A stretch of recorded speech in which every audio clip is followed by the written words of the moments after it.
Hello students, this is Vipasha Garg, our lecturer Indian Aesthetics, code 302। हमारा topic चल रहा था अभिनव गुप्त का सौंदर्य शास्त्र। जब तक चित्र एकाग्र नहीं होगा, यानी जब तक चित्त में आपके कंसंट्रेशन नहीं रहता, एकाग्र मतलब एक ही जगह चित्र है ना, एक ही जगह में, तब तक स्थायी भाव संभव नहीं होगा। यानी जो स्थायी भाव है वो पीछे हम पढ़ चुके हैं, तब तक वो संभव नहीं होगा। रसानुभूति अमूर्त और अलौकिक अनुभूति है। अमूर्त एब्स्ट्रैक्ट होती है, निराकार। अलौकिक अनुभूति है, उसे आत्मानंद भी कहा गया है।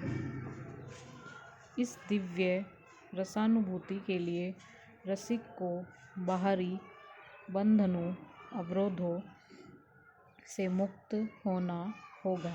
ठीक है, जो ये दिव्य रसानुभूति है, इसमें रसिक को बाहरी बंधन और अवरोधों से मुक्त होना होगा।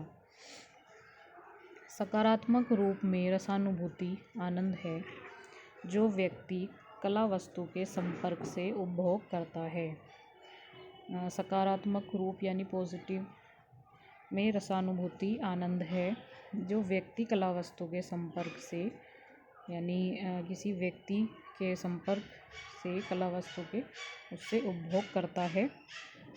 जब वह मन से आत्मा से शुद्ध होता है, तभी कला वस्तु और उपभोक्ता का दिव्य रूप समाप्त होकर एकात्म भाव आता है।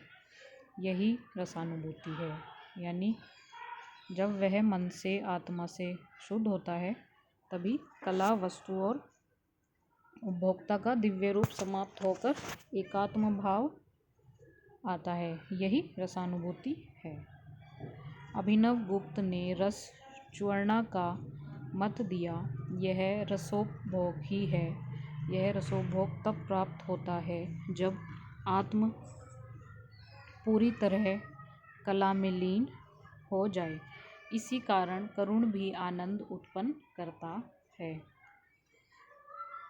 अभिनव के अनुसार एक है यहाँ पे, चूर्ण आनंद को सकार अनुभूति है। यह असाधारण है क्योंकि यह विभाव के साथ मिलकर हृदय संवाद का रूप ले लेता है।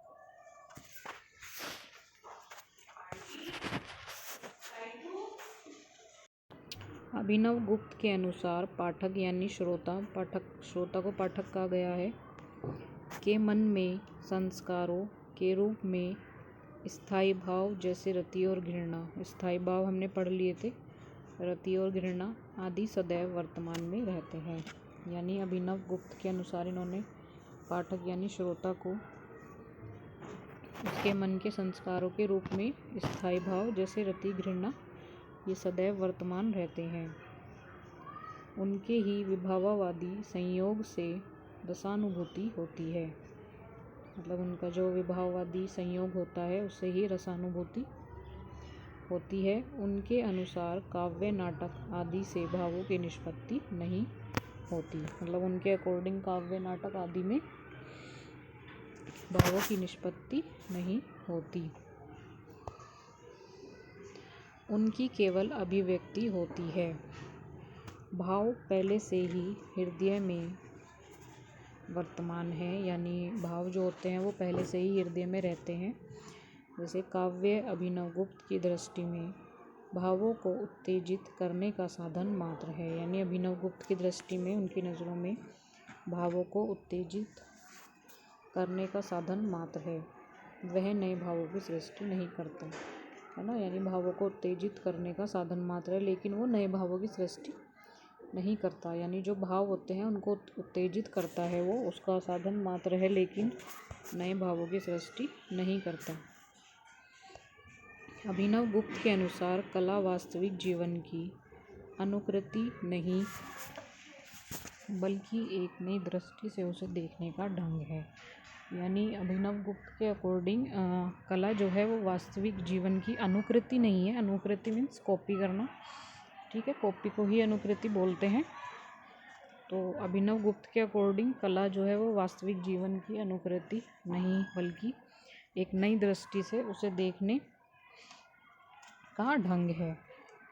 सहृदय यानी पाठक, श्रोता, दर्शक, ठीक है, इनके 3 प्रकार हो सकते हैं, ठीक है, यानी पाठक के, श्रोता के और दर्शक के 3 प्रकार हो सकते हैं। अच्छा, पहला कौन सा है इसमें?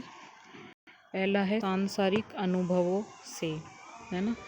दूसरा है पूर्व जन्म के संस्कारों से।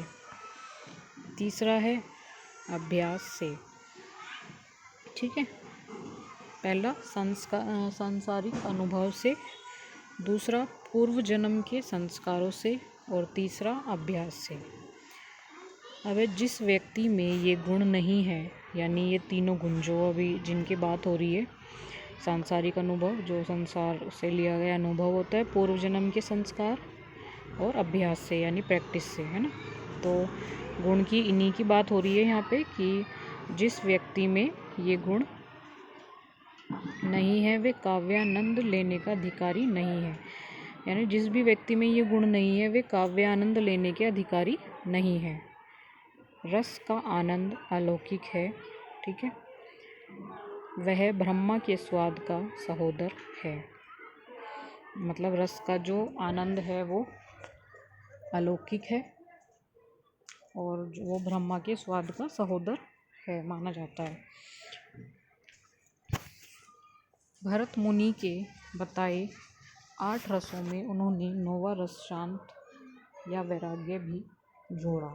यानी जो भरत मुनि के बताए हुए 8 रस हैं, ठीक है, उनमें उन्होंने 9वां रस जो है वो शांत या वैराग्य का है। ये हम पढ़ चुके हैं, आपको भी पता है, ठीक है। जो 9वां रस होता है वो शांत रस माना जाता है,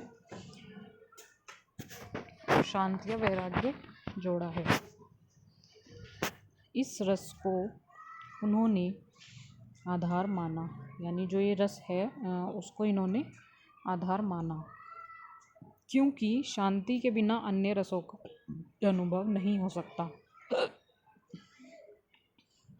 मतलब जो शांति है उसके बिना अन्य रसों का अनुभव नहीं हो सकता। और ये वाकई फैक्ट हैं जो हम डेली में बातचीत करते हैं, है ना। तो जो 9वां रस है शांत, उसके बिना हम बाकी जो हमारे सारे 9 रस हैं उनका आनंद ले ही नहीं सकते। ये वाकई फैक्ट है। शांत रस का हमें हमारे उसमें यूज़ करना बहुत ज़रूरी है। यही आत्मा को परमानंद की अवस्था में पहुंचाता है। यानी जो हमारी सोल होती है, जैसे कि सब कहते हैं कि आत्मा परमात्मा से मिलती है, तो यही एक रस है। क्योंकि परमात्मा को तो शांति चाहिए होती है, शांति का प्रतीक होता है परमात्मा, तो है ना। परमात्मा को शांति ही पसंद है। तो जो हमारी आत्मा है उसको परमानंद की अवस्था में पहुंचाता है शांति रस, ठीक है। यह अवस्था रसानुभूति की उच्चतम अवस्था है। मतलब ये जो अवस्था है वो रसानुभूति की उच्चतम अवस्था है, उच्चतम अवस्था में आती है, जो सर्वश्रेष्ठ सबसे ऊपर है, जहाँ विषय और वस्तु का भेद मिट जाता है। इसी स्तर पर व्यक्तिगत अनुभूति का स्थान साधारणीकरण ले लेता है। मतलब जहाँ विषय और ये एक ऐसी उच्चतम अवस्था है जहाँ पर विषय और वस्तु का भेद मिट जाता है, ठीक है। इसी स्तर पर व्यक्तिगत अनुभूति का स्थान साधारणीकरण ले लेता है।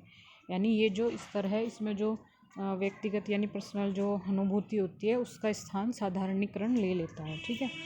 और आनंद अमूर्त अलौकिक अनुभव बन जाता है ना। जो आनंद है यानी वो अमूर्त और अलौकिक बन जाता है, ठीक है। आज की वीडियो में इतना ही है, आगे नेक्स्ट डिस्कस करेंगे।